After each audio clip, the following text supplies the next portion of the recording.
So here's a quick video on a couple of the really common questions that we get asked about forescan and can you turn the lights back on.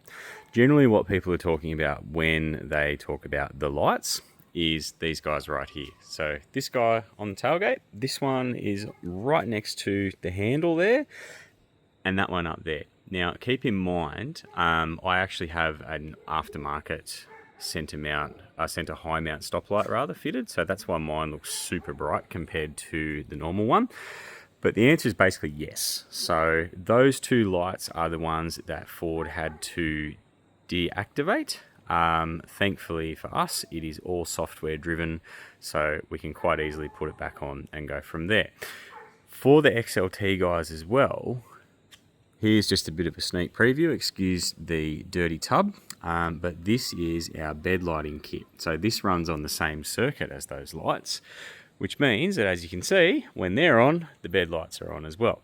What I've done in mine is taken it a step further, and I actually have a row of LED strip lights running off the same circuit, which the C431 connector that we sell, or that comes with the bed lighting kit, can actually do without needing to add any extra wiring or anything like that. So to answer the question, yes, you definitely can reactivate all the lighting on the car. There's no problem with that whatsoever. The next thing that we do as part of that is actually add the zone lighting feature. So a lot of people, again, what is zone lighting, you might say? Zone lighting is this. If you've had a Ranger, or if you were lucky enough to get your Lariat before the recalls had to be done, you're probably familiar with it, but otherwise, this is what it is. It's in the features menu. It's called zone lighting, and it looks like this. So you get an overlay of the car. You push this button here. This warning will almost always come up. Just ignore it. All zones, no probs. So what that basically means is that every single white light outside the car is now on. And to demonstrate the point, so even though I'm in park, we've got reverse lights, we've got the tailgate light, we've got the high mount light, we've got the puddle light, but if you have the factory side mirrors, you also have this light here. So that one is coming out from where the indicators normally are. It actually shoots out a fair way. So it does give you a fair bit of usable light. And then obviously the headlights as well. So in a nutshell, that is what zone lighting will give you.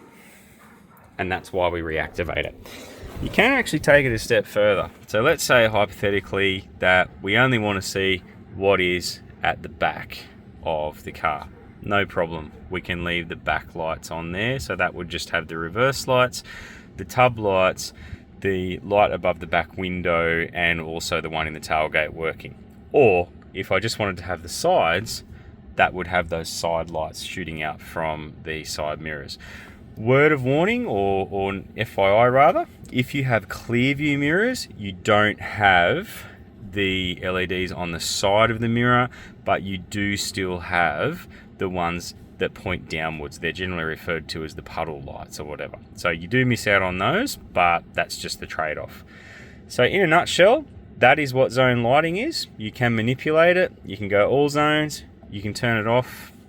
The one thing that you must remember, these lights will stay on even if you turn the car off and lock it. You must turn them off, otherwise they'll just keep going until the battery gets cranky with you. They will not work while the car is moving, so you need to be in park to enable this, or to use this function rather. But other than that, it's a really handy thing to have, and that's why we generally do it as a matter of course for all cars that we work on.